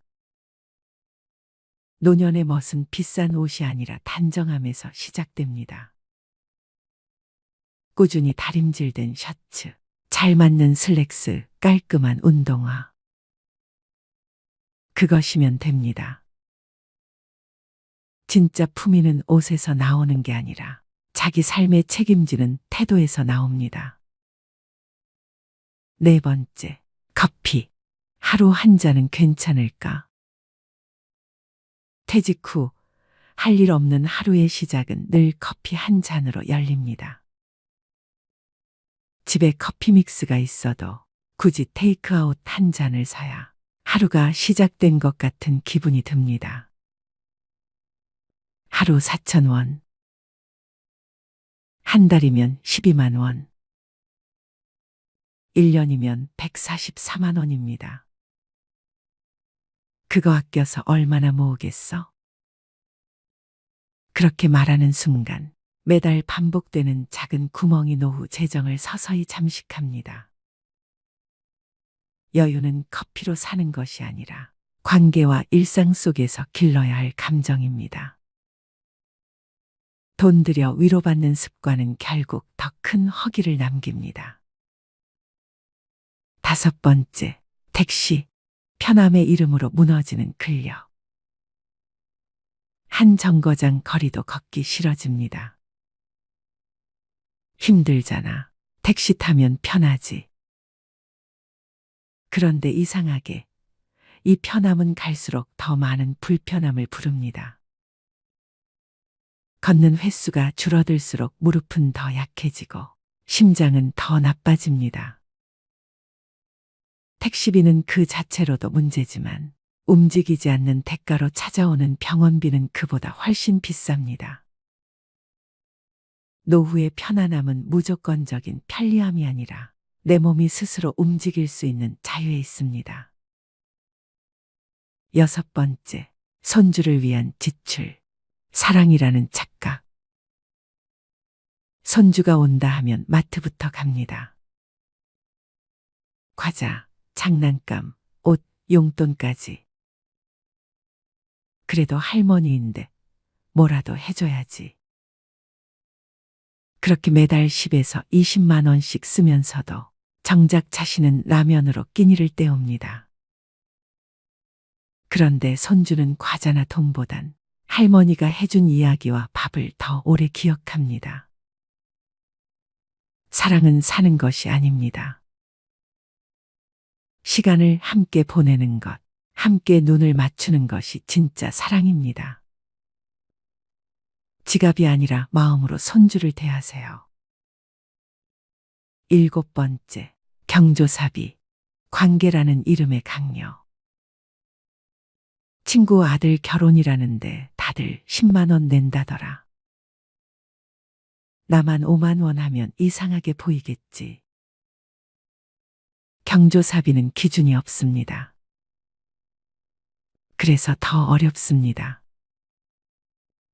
그러나 중요한 것은 당신의 형편과 마음입니다. 남들이 10만 원 낸다고 나도 무리해서 맞추다 보면 정작 당신 자녀의 결혼식엔 통장이 비어 있을 수 있습니다. 경조사비는 투자가 아닙니다.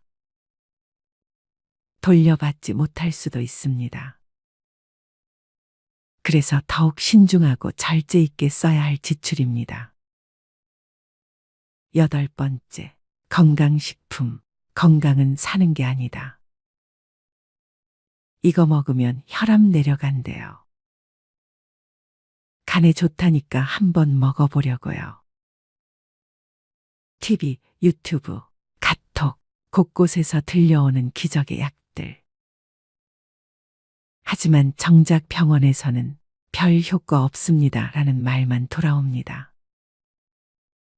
건강은 한 알로 회복되는 것이 아니라 식사, 수면, 운동, 스트레스 관리라는 기본에서 회복됩니다. 믿음으로 삼킨 알약이 당신의 노후를 지켜주지 않습니다. 건강은 소비가 아니라 생활입니다. 아홉 번째, 자동차.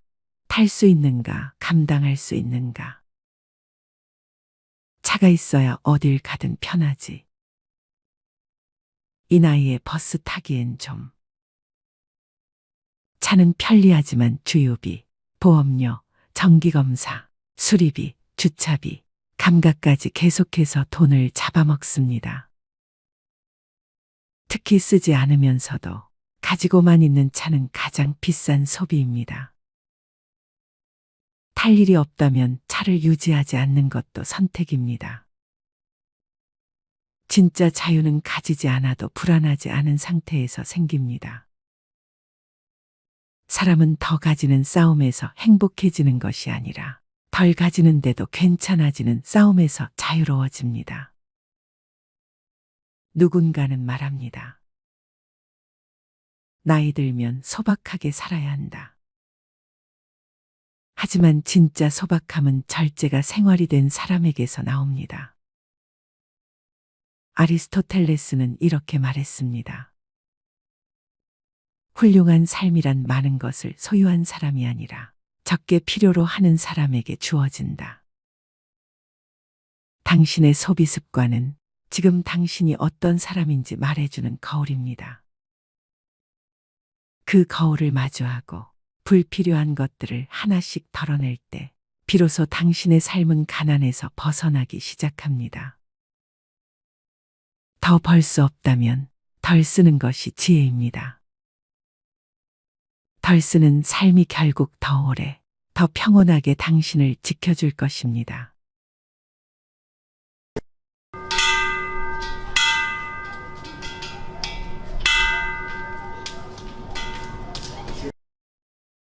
여러분, 혹시 이런 생각 해보신 적 있으신가요? 어릴 땐 하루 종일 붙어 다니며 싸우고 또 화해하던 형제 자매가 세월이 흐르면서 남보다 더 멀어지는 걸 느낄 때 말입니다. 예전에는 같은 집, 같은 밥상, 같은 방에서 하루에도 수십 번 부딪히며 지냈습니다. 장난 하나에 싸우고 부모님 한마디에 금세 화해하고 그렇게 늘 옆에 있는 게 당연했던 사이였죠.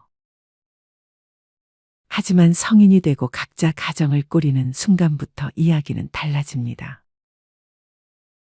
이제 내 삶의 우선순위는 부모님이나 형제가 아니라 내 배우자, 내 자식이 되고 자연스럽게 형제 자매는 뒷전이 됩니다.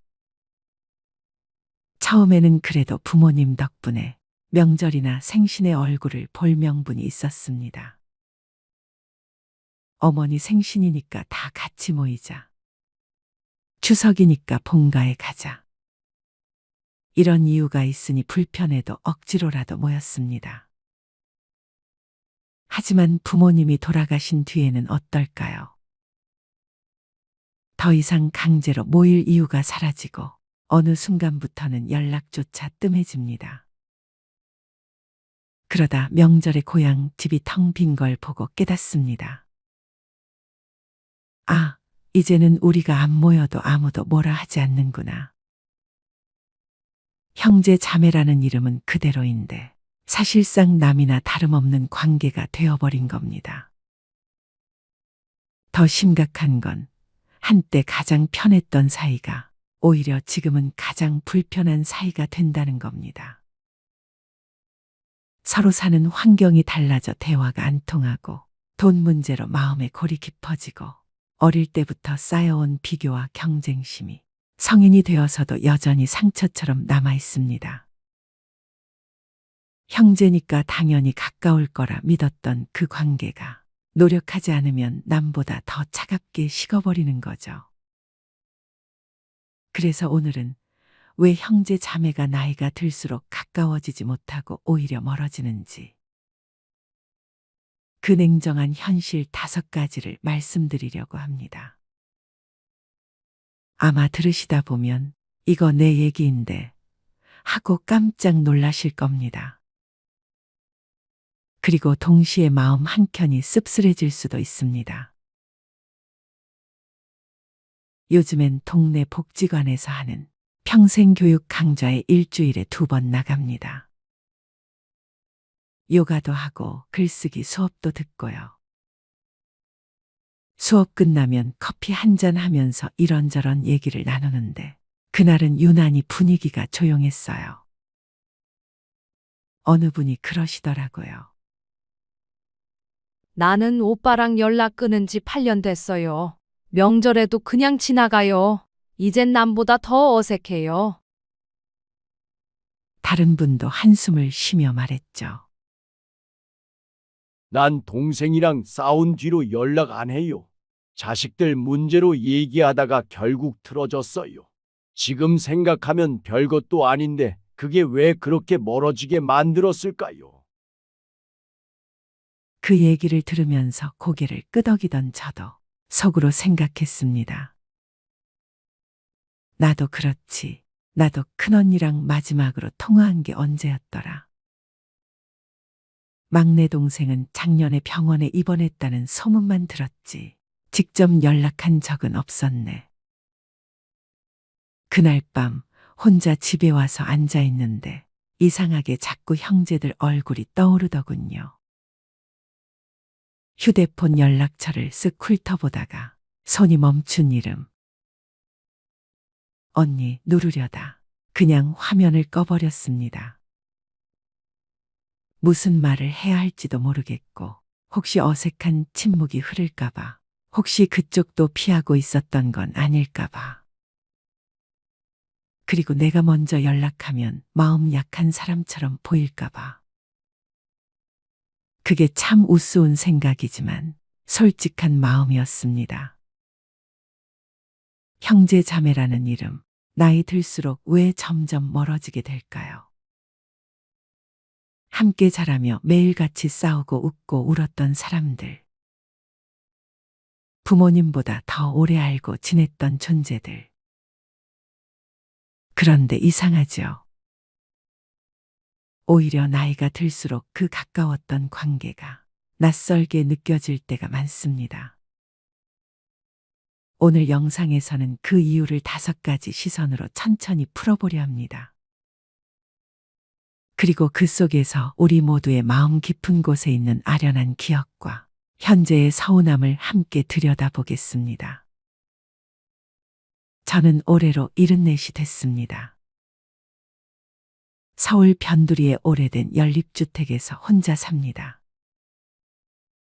남편은 6년 전에 세상을 떠났고 자식은 둘 있는데 둘 다 바빠서 1년에 서너 번 얼굴 보기도 쉽지 않네요.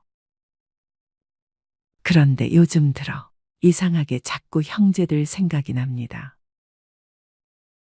아니, 형제라고 하기엔 너무 오랜 시간 남남처럼 지냈죠. 큰언니는 벌써 79이고 막내 남동생은 작년에 당뇨 합병증으로 한쪽 다리를 절단했어요. 그런 이야기를 들으면서도 전화 한번 해볼까 하다가 결국 또 안 하게 되더라고요. 왜 그럴까요? 이 이야기는 바로 그 이유를 그리고 우리가 왜 이렇게까지 멀어졌는지를 제 인생을 돌아보며 하나씩 꺼내보는 이야기입니다. 우리는 6남매였습니다. 엄마는 늘 이 많은 입에 밥 넣느라 허리가 휘청인다 하셨고 아버지는 술 좋아하시고 말수 적은 분이셨어요. 큰언니는 늘 엄마 노릇을 했고 둘째 오빠는 공부 잘해서 항상 칭찬을 받았죠. 저는 그 사이에 낀 셋째. 이도 저도 아닌 애매한 위치였어요. 가난했지만 참 정 많던 시절이었습니다. 겨울이면 서로 발을 데워주며 잤고 시장 갔다 돌아오면 귤 하나 갖고 6명이 나눠 먹으며 웃었죠. 그런데 그 정 많던 사람들이 왜 이렇게까지 멀어졌을까요? 첫 번째는 삶이 너무 달라져 버렸기 때문입니다. 언니는 서울 강남 아파트에 살고 막내는 교회 집사하면서 골프 치고 손주 영어 유치원 보내는 재미에 사는데 저는 시댁이 망해서 7순 넘은 지금도 아파트 관리비 아껴가며 살고 있어요.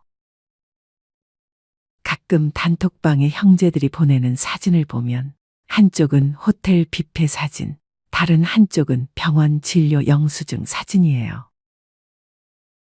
같은 피를 나눴어도 사는 모습은 하늘과 땅만큼 달라졌습니다. 다름은 이해할 수 있습니다. 하지만 그 다름이 대화까지 끊게 만든다는 건 살아보니 진짜더군요. 둘째는 형제 자매끼리 가장 아프게 남는 건 결국 어린 시절의 상처 때문입니다. 우리 집은 유독 서열이 강했습니다. 첫째는 양보하고 막내는 이해받고 그 사이 저는 항상 넌 조용히 해라는 말을 들었어요.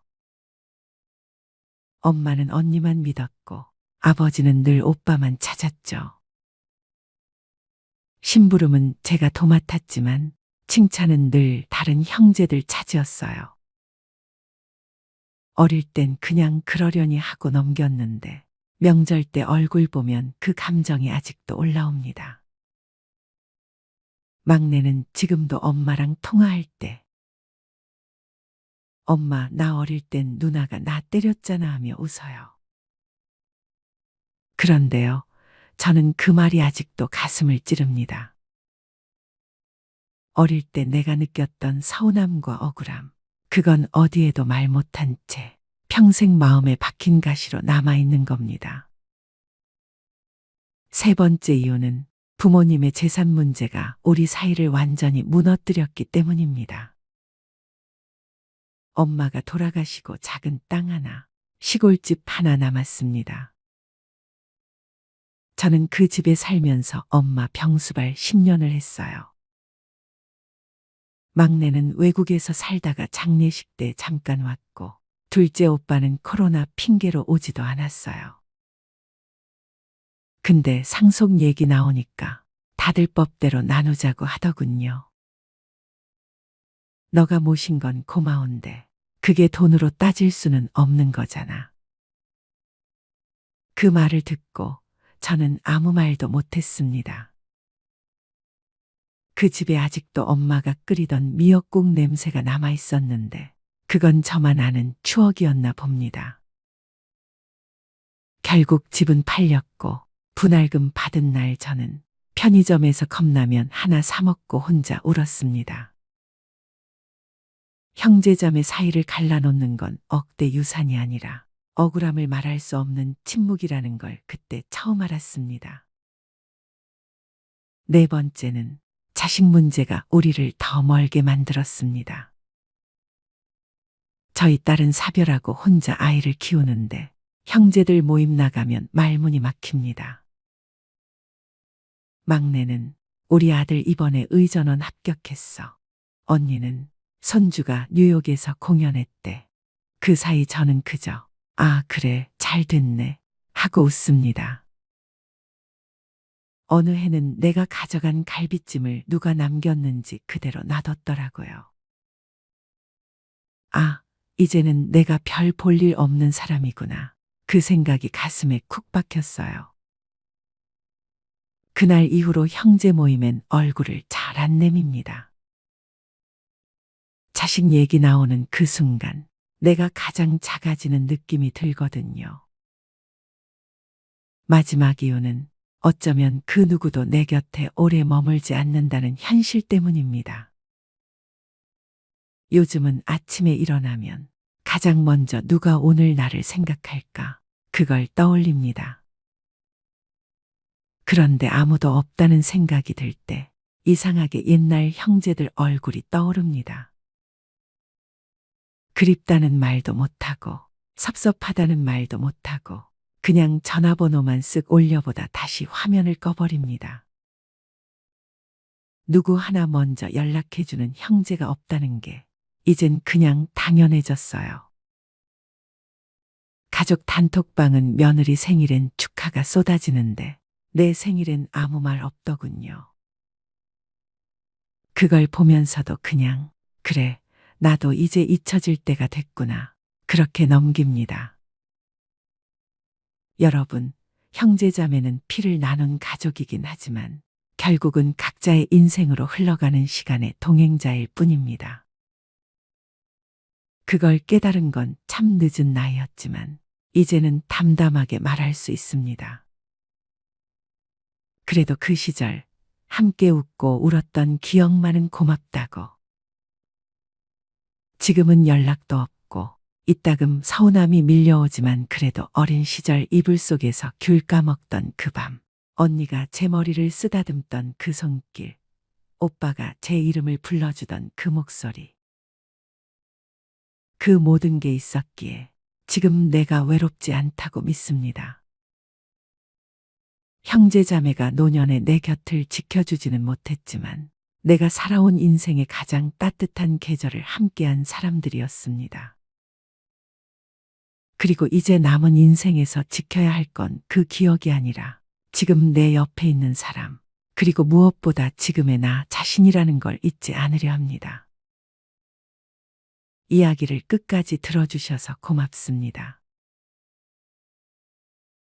이상하게 시간이 지날수록 점점 혼자가 편해집니다. 그리고 지금은 혼자 있는 시간이 꽤 나쁘지 않습니다. 혼자서 밥을 먹고, 혼자 여행을 떠나 여유로움도 느껴보고, 혼자 많은 시간을 보내기 시작하면서 다양한 감정이 교차됩니다. 한편으로는 외롭기도 한데 그 외로움이 막 아주 싫지는 않습니다. 나이가 점점 들면서 아주 자연스럽게 친구들과 노는 게 재미가 없어지기 시작합니다. 그 이유는 아직 알지 못하는데 단 한 가지 깨달았던 건 예전에는 친구들과 의리, 우정, 그저 노는 것이 우리 삶에 큰 영향력을 행사했다면 지금은 그것보다 더 중요한 것들이 많다는 것입니다. 나의 시간은 오로지 나의 전적인 권한이기에 누구도 뭐라 할 수 없습니다. 그래서 우리는 점점 혼자가 편해지는 것일지도 모르겠습니다. 인간이라면 모두 자신이 누군지 알아야 할 필요가 있습니다.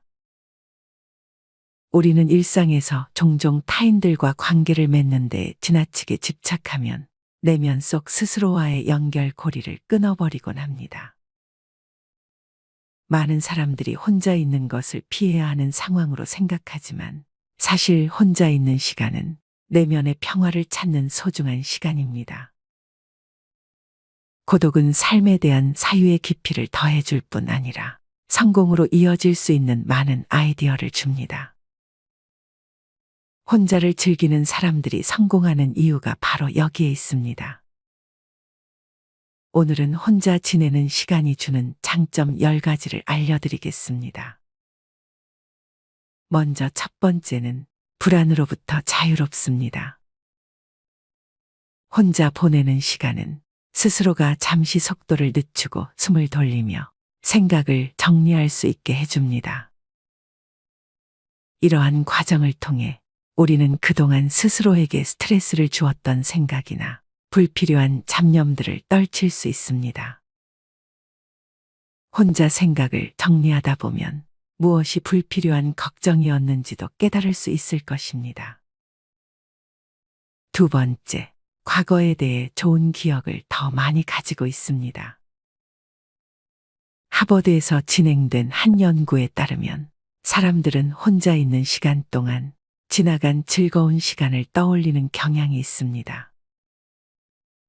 즉, 고독은 그 사람에게 외로움이나 슬픔을 주는 게 아니라 즐거운 기억을 떠올리게 해 기분을 좋게 해주고 그 기억들을 계속 머릿속에 담아두고 지속시킬 수 있게 해줍니다. 세 번째, 스스로를 신뢰할 수 있게 됩니다. 혼자 지내는 시간 동안 스스로를 완전히 믿는 방법도 배울 수 있습니다. 바깥의 영향 없이 자기 생각에 따라 혼자 결정하고 그에 따르는 결과를 마주하게 될 것입니다. 따라서 더 열심히 속마음을 들여다보게 되고 더 기민해질 것이며 그에 따라 스스로에 대한 확신과 자신감도 더 얻을 수 있게 됩니다. 네 번째, 스스로가 누군지 이해할 수 있습니다. 우리는 혼자 태어나 혼자 죽습니다. 이러한 고독감은 다른 이들과 있을 때에는 마주하지 않으려 애썼던 현실을 마주하게 됩니다. 그리고 이런 현실은 우리를 끝없는 슬픔과 우울로 데려가는 것이 아니라 우리 자신은 모두 하나뿐인 독특한 존재이며 그렇기에 다른 이들과 비교할 필요가 없다는 결론에 이르게 해줍니다. 이런 생각을 바탕으로